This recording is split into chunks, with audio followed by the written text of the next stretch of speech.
Today we gather in a new year, some 246 years later, just one day before January 6th. A date forever seared in our memory because it was on that day that we nearly lost America, lost it all. Today we're here to answer the most important of questions.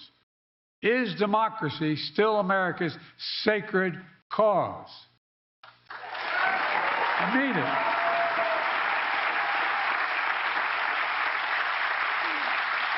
This is not rhetorical, academic, or hypothetical. Whether democracy is still America's sacred cause is the most urgent question of our time. And it's what the 2024 election is all about. The choice is clear. Donald Trump's campaign is about him, not America, not you.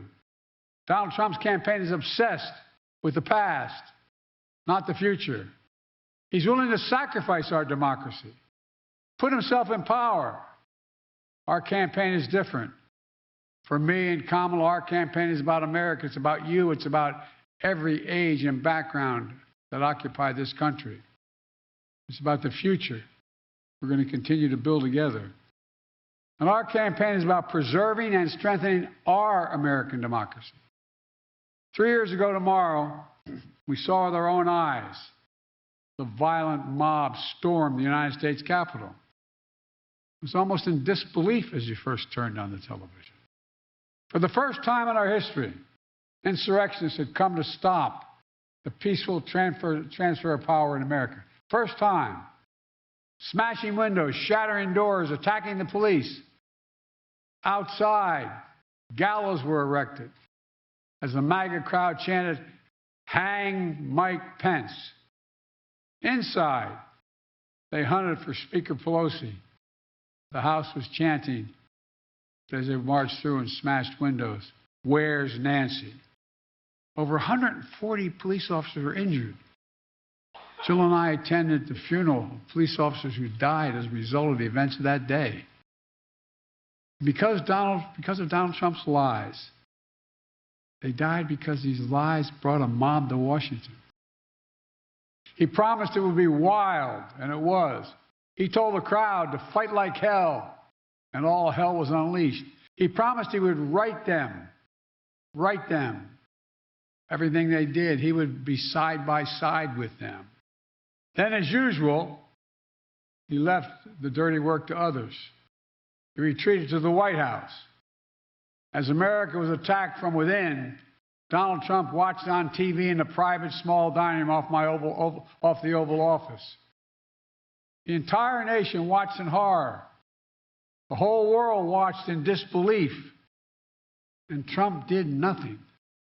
Members of his staff, members of his family, Republican leaders who were under attack at that very moment pled with him. Act. Call off the mob. Imagine had he gone out and said, "Stop." And still, Trump did nothing. It was among the worst derelictions of duty by a president in American history. An attempt to overturn a free and fair election by force and violence. A record 81 million people voted for my candidacy and to end his presidency. Trump lost the popular vote by 7 million. Trump's claims about the 2020 election never could stand up in court. Trump lost 60 court cases. 60. Trump lost the Republican-controlled states. Trump lost before a Trump-appointed judge and then judges. And Trump lost before the United States Supreme Court. All of it. He lost. Trump lost recount after recount after recount and state after state. But in desperation and weakness, Trump and his MAGA followers went after election officials who ensured your power as a citizen would be heard.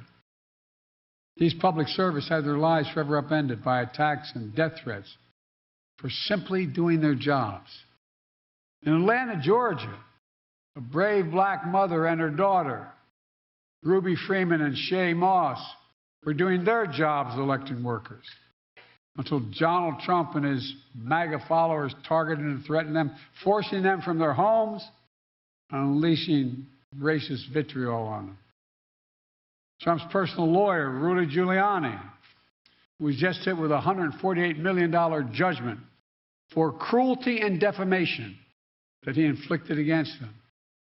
Other state and local elected officials across the country faced similar personal attacks. He had one act left, one desperate act available to him: the violence of January the 6th. And since that day, more than 1,200 people have been charged for their assault on the Capitol. Nearly 900 of them have been convicted or pled guilty. Collectively, to date, they have been sentenced to more than 840 years in prison.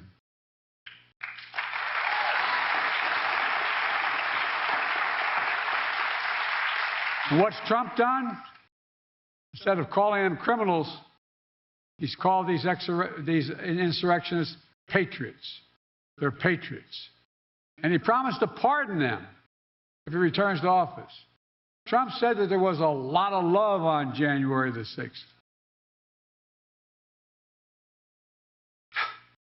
The rest of the nation, including law enforcement, saw a lot of hate and violence. One Capitol police officer called it a medieval battle.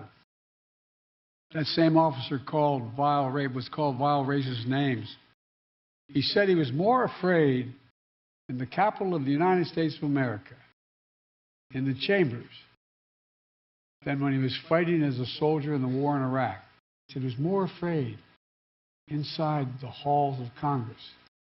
Trump won't do what an American president must do. He refuses to denounce political violence. So hear me clearly. I'll say what Donald Trump won't. Political violence is never, ever acceptable in the United States political system. Never, never, never. It has no place in a democracy. None. You can't be pro-insurrectionist and pro-American. And yet Trump and his MAGA supporters not only embrace political violence, but they laugh about it. At his rally, he jokes about an intruder whipped up by the big Trump lie, taking a hammer to Paul Pelosi's skull and echoing the very same words used on January 6th. Where's Nancy? And he thinks that's funny. He laughed about it. What a sick... My God.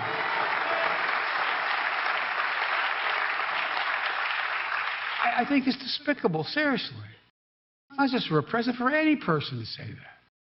When he visited cemeteries, called dead soldiers suckers and losers. Remember that?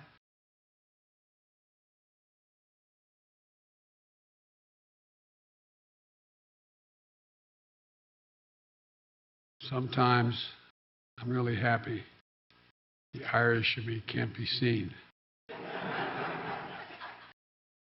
It was right around the time I was at Bo's grave, Tommy.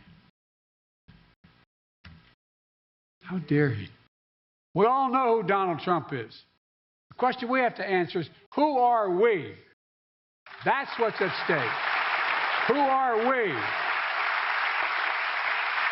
In the year ahead, as you talk to your family and friends, cast your ballots. The power is in your hands. After all we've been through in our history, from independence to civil war to 2 world wars to a pandemic to insurrection, I refuse to believe that in 2024 we Americans will choose to walk away from what's made us the greatest nation in the history of the world. Freedom, liberty, democracy is still a sacred cause. And there's no country in the world better positioned to lead the world than America. That's why, I've said it many times, that's why I've never been more optimistic about our future, and I've been doing this a hell of a long time. Just to remember who we are, with patience and fortitude, with one heart. We are the United States of America, for God's sake. I mean it. God bless you all, and may God protect our troops. Thank you.